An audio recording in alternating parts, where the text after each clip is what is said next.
Slate has been dug from the ground for centuries, but with poor roads, it remained a building resource to be used locally to where it was found, until, with the growth of the Industrial Revolution, shipping further afield became a possibility. By 1870, an open hillside quarry was working one of the side valleys above the River Dee, beyond the village of Llangollen, with a tramway carrying stone down to a substantial water-powered processing mill, before finally descending to the mainline railway located near the River Dee. A few years later, in the early 1870s, a lease had been granted to the Moel Fferna Slate and Slab Company to extend the existing tramway from the slab quarry to the head of the valley, which was completed in 1876, with the intention of opening a new quarry to extract slate from underground.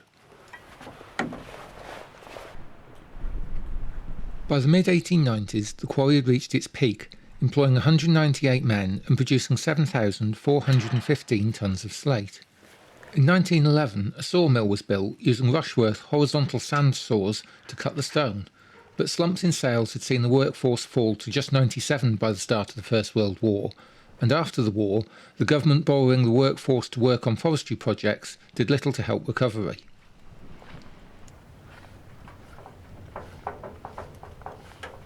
Prospects improved during the 1920s with more investment. The original Rushworth saws were proving unsuitable, and over a number of years were replaced by 3 diamond saws, the first arriving in 1923, together with an oil engine powered generator to produce electricity to drive them. This also gave electric lighting to the mill. Meanwhile, underground, compressed air drills were introduced along with locomotives to haul the slate out of the mine. Having fallen to just 75, the workforce built to nearly 100 during the 1930s, with share dividends up to 47.5% by the start of the Second World War.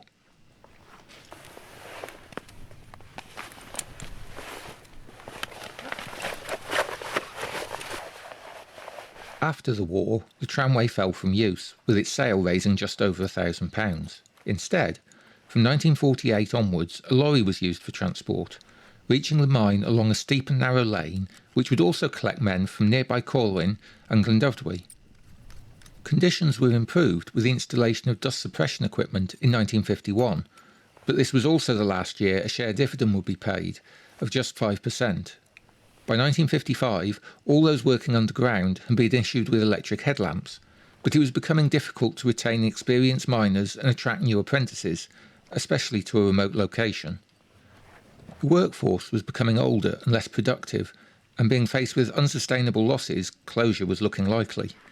A final push with a single manager and just 18 men achieved an operational profit by the end of 1959, postponing the inevitable. However, a further loss of younger men early in 1960 brought 84 years of continuous operation to a close on Friday the 8th of July 1960.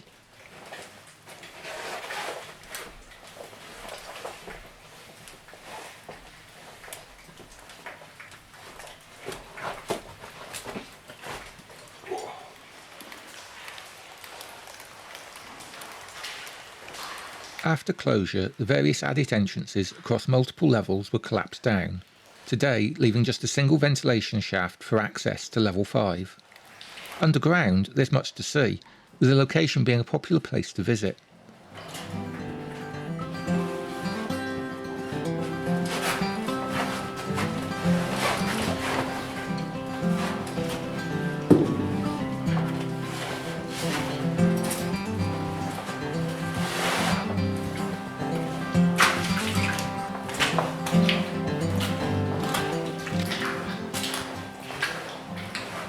The mine is laid out following the traditional pattern, with a series of parallel chambers across a number of levels stepped back through the hillside, with the floor of one breaking through into the roof of the chambers below. Tracks remain in situ in many areas, and the 2 underground inclines still have their guide rollers and signalling wires in place. At the head of the incline on level 6, the winding drum lies on the ground, whilst at the top of level 7, it's still sitting in situ on its mountings.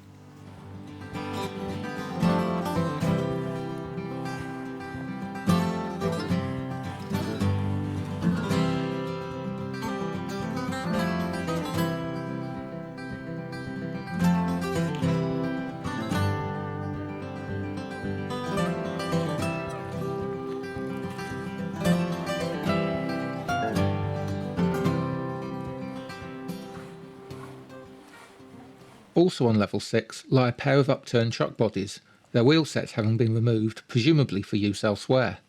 A similar truck body, lying largely buried on the surface, was removed from the mine in recent times. Workers' graffiti adorns many of the walls, giving initials, names and dates, and after the war, military rank of those who worked the area.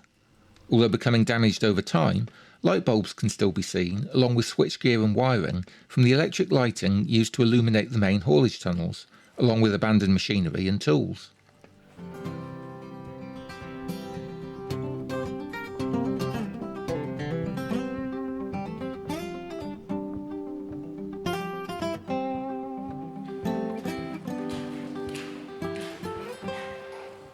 An interesting manual water pump, made by the firm of Joseph Evans and Company of Wolverhampton, is an unusual artefact within the mine, the limited length of suction hose making it feel rather out of place, located up on level 6, with no standing water nearby.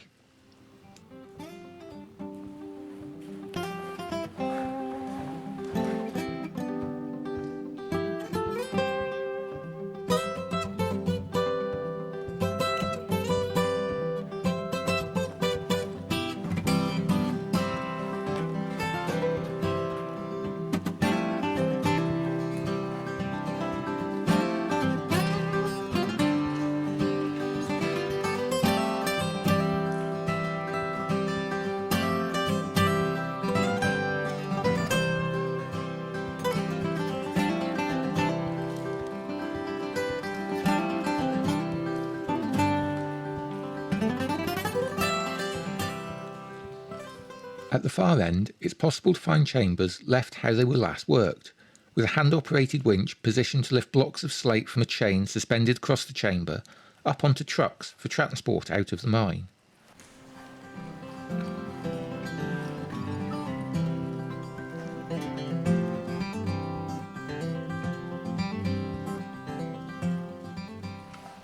An impressive wooden support cog, which is thought to be unique within the industry and perhaps more characteristic of the nearby Wrexham coalfields, continues to keep the roof in place on level 5 whilst maintaining access beneath. And although electric lighting was provided elsewhere in the mine, the remains of candle stubs can still be found glued to the wall with clay.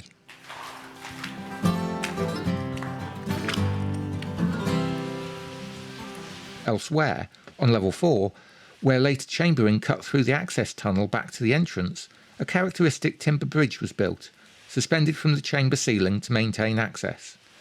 The condition of this continues to deteriorate over the years, although access to both ends is possible via other routes.